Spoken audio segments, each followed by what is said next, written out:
E aí galera, hoje vai ser a segunda parte do vídeo da viagem na Espanha. Eu vou estar falando sobre mais lugares que eu visitei. Espero que vocês gostem e fiquem com o vídeo. Bom, pra gente estar começando, eu vou mostrar a localização desse lugar que a gente foi visitar, que se chama Santa Tecla, que era a localização onde os celtas habitavam.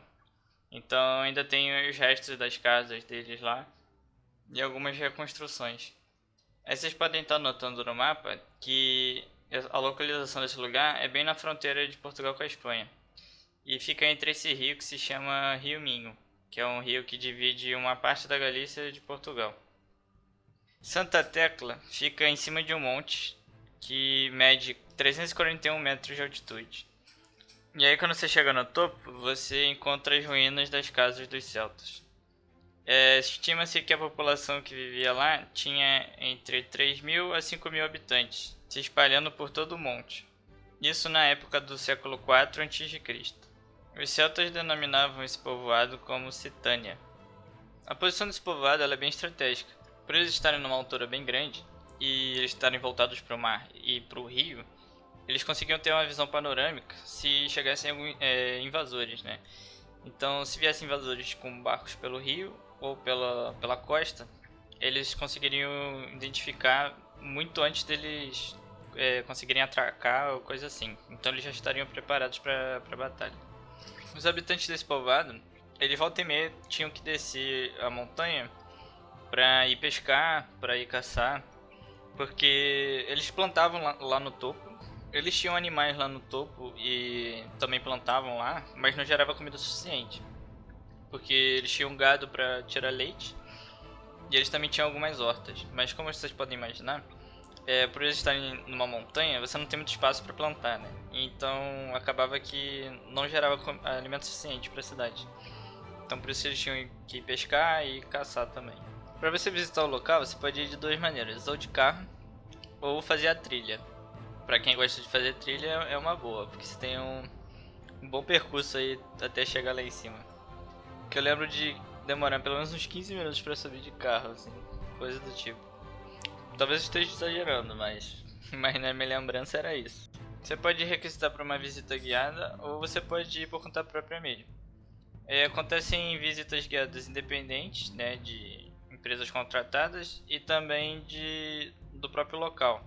E as visitas guiadas do próprio local acontecem 3 vezes ao dia. Você também pode fazer uma visita ao museu, que tem todos os artefatos encontrados no próprio local. Então tem as explicações do que era aquilo, para que era usado aqueles objetos.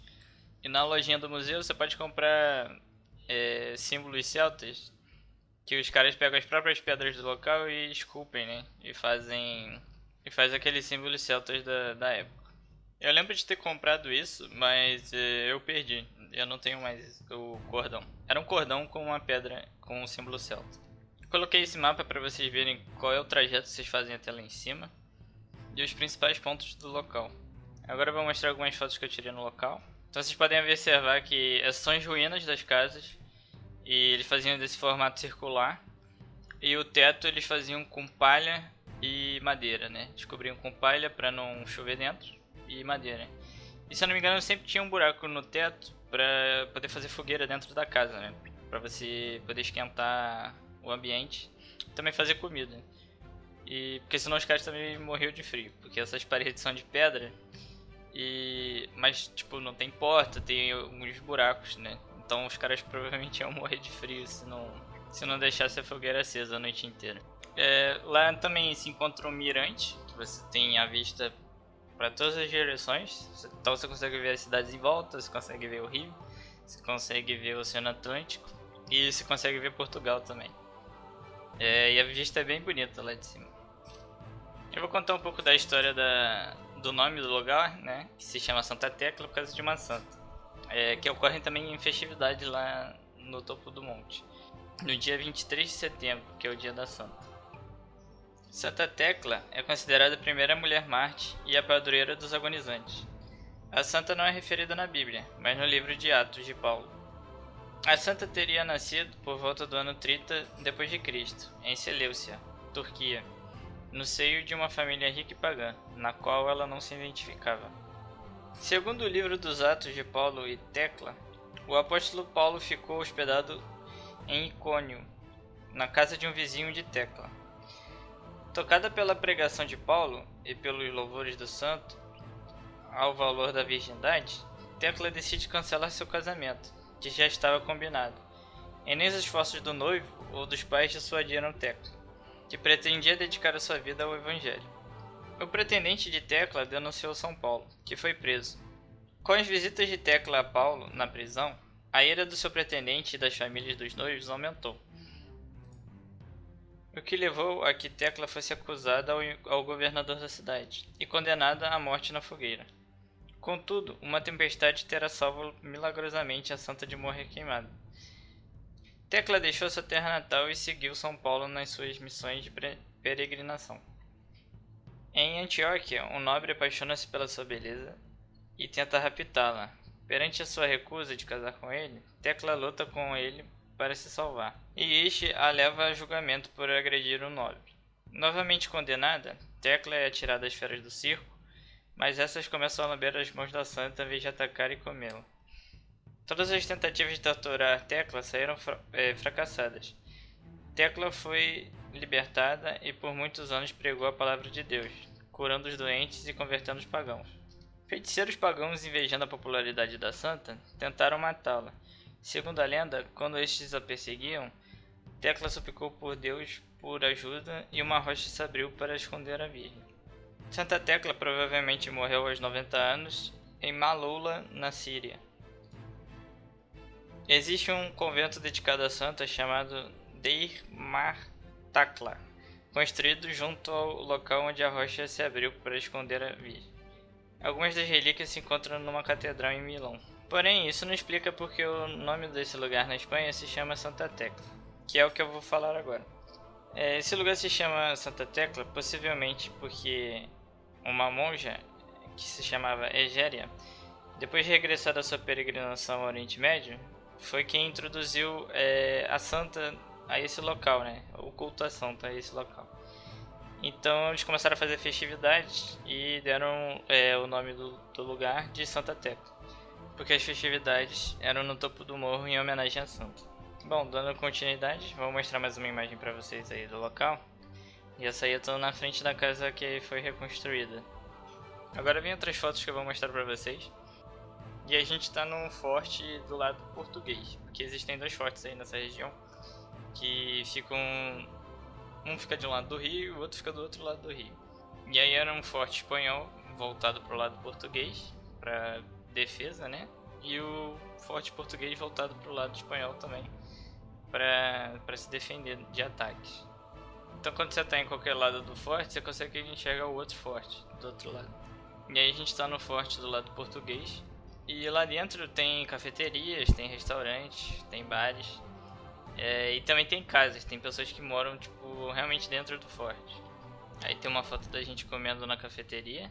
Eu tô tomando um café com leite e comendo um pão com mortadela. Essa outra imagem que não tá muito boa, porque tem o dedo da minha mãe, eu acho, com a luva na mão.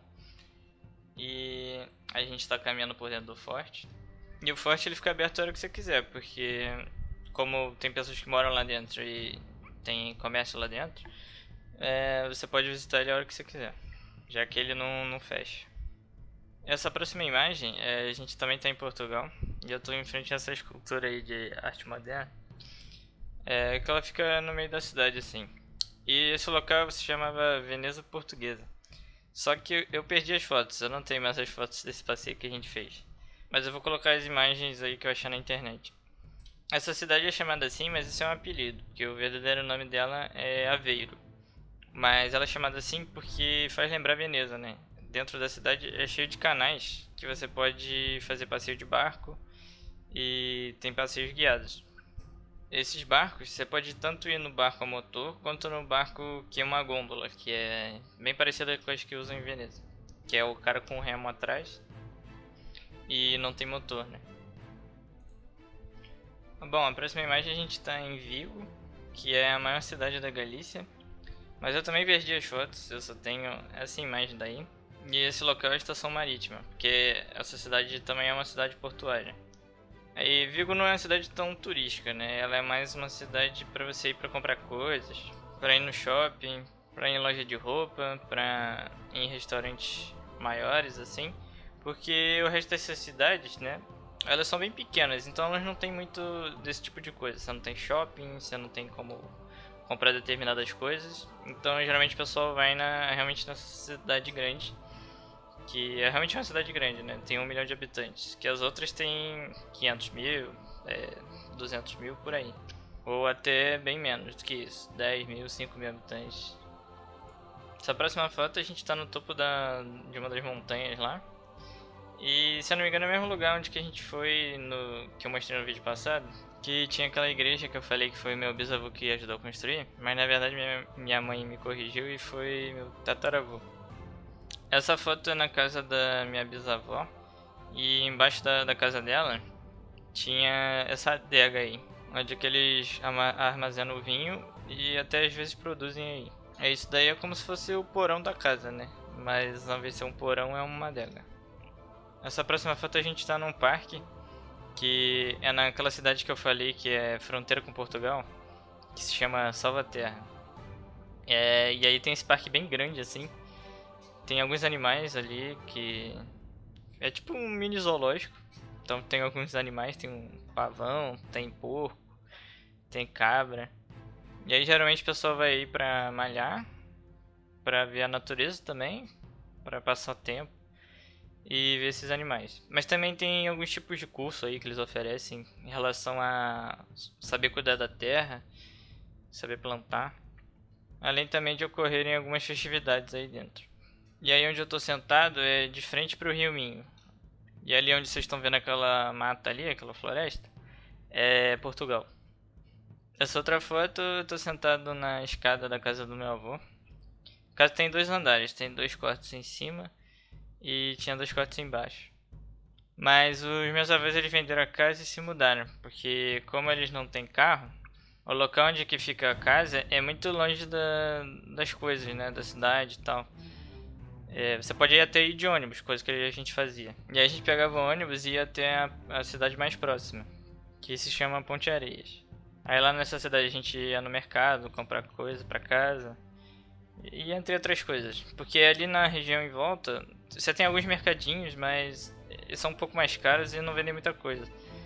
Então não era negócio a gente comprar ali. Era melhor pegar a passagem e ir de ônibus até a cidade e comprar as coisas no mercado, né? E além disso eu ia fazer outras coisas, ir nas cafeterias, nos restaurantes. Bom, essa última imagem aí, eu tô com meus primos de 2º grau, se não me engano. Porque eles são filhos da prima da minha mãe, na verdade. Então é 2º grau, se não for é 3º grau. Aí essa foto também foi tirada na casa da minha bisavó. E isso aí é tipo o quintal. E ela plantava algumas coisas ali na parte da frente. E também tem algumas galinhas ali. E muitas vezes eles matavam pra gente comer e também pega os ovos. Então a gente comia a galinha caipira às vezes. Então é isso, pessoal, o vídeo vai ficando por aqui. O próximo vídeo eu vou continuar falando sobre a Espanha, que é a última viagem, né? E se inscreva no canal, deixa o like aí. Valeu, falou, até mais.